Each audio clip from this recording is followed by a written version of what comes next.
സ്ഥാപനവും എത്ര മികവുറ്റതായാലും അതിനെ വളർത്തുന്നതും ജനപ്രിയമാക്കുന്നതും അതിൻ്റെ പൊതുജന സമ്പർക്കമാണ്. എലിജിബിലിറ്റി സർട്ടിഫിക്കറ്റ് എവിടെ നിന്ന് ലഭിക്കും? ഇംപ്രൂവ്മെന്റ് ചെയ്യാൻ എത്ര രൂപ അടക്കണം? BA ഒരു പേപ്പർ 13 രൂപ, മാർക്ക് 5 രൂപ, രജിസ്ട്രേഷൻ ഫീ 50 രൂപ. എലിജിബിലിറ്റിക്ക് ഫോം മേടിച്ച ഏത് കോഴ്സ്, ഏത് യൂണിവേഴ്സിറ്റി?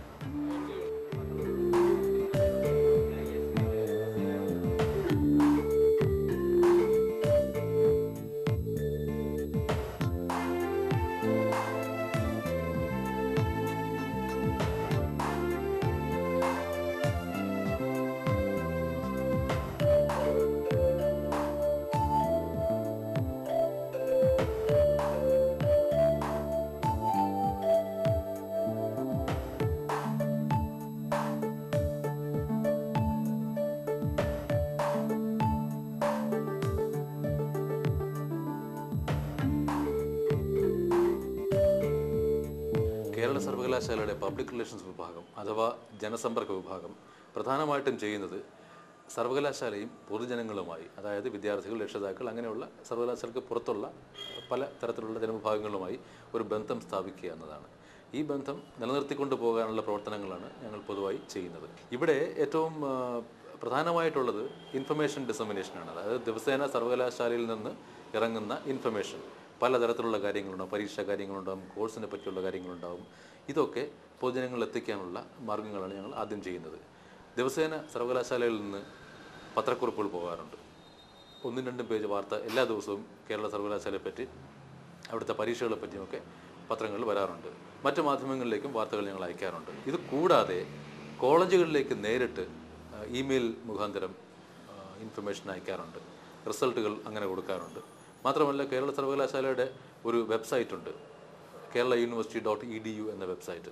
അതിൽ ഞങ്ങളുടെ റിസൾട്ടുകളും ഈ പറയുന്ന വാർത്തയും ഒക്കെ അവിടെ നൽകാറുണ്ട്. കഴിയുന്നത്രയും ഇൻഫർമേഷൻ ജനങ്ങൾക്ക് നൽകുക എന്നുള്ള ഒരു സമീപനമാണ് ഞങ്ങൾ ഇതിലെടുത്തിട്ടുള്ളത്. ഈ ജനസമ്പർക്ക വിഭാഗത്തിന് മറ്റൊരു ജോലിയുള്ളത് ചില ചടങ്ങുകൾ സംഘടിപ്പിക്കുക. പ്രധാനമായിട്ടും വളരെ പ്രമുഖരായ പല വ്യക്തികൾക്കും ഓണററി ഡിഗ്രികൾ കൊടുക്കുന്ന സ്പെഷ്യൽ കോൺവെക്കേഷൻ, പിന്നെ സർവകലാശാലയിലുള്ള പലതരത്തിലുള്ള ലെക്ചറുകൾ, ഇതൊക്കെ സംഘടിപ്പിക്കുക എന്നത് ജനസമ്പർക്ക വിഭാഗത്തിൻ്റെ ഒരു ജോലിയാണ്. ഇതിനോടൊപ്പം ഞങ്ങൾ യൂണിവേഴ്സിറ്റി ഹെറാൾഡ് എന്നൊരു പ്രസിദ്ധീകരണവും പുറത്തിറക്കാറുണ്ട്, ക്വാർട്ടർലി ജേണലായിട്ട് പുറത്തിറക്കാറുണ്ട്.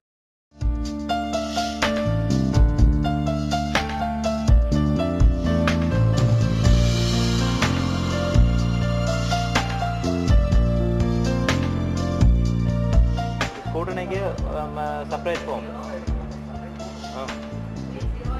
സെപ്പറേറ്റ് ഫീസ് അടയ്ക്കണം.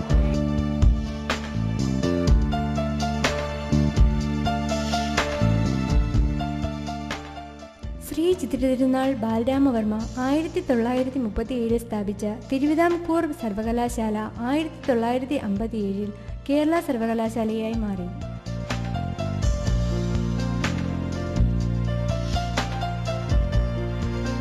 തിരുവനന്തപുരം നഗരമധ്യത്തിലും കാര്യവട്ടത്തുമായി സ്ഥിതി ചെയ്യുന്ന കേരള സർവകലാശാല ഇന്ത്യയിലെ തന്നെ മികച്ച സർവകലാശാലകളിൽ ഒന്നായി മാറിയതിൽ അതിൻ്റെ പൊതുജന സമ്പർക്ക വിഭാഗത്തിൻ്റെ സേവനം വളരെ വലുതാണ്.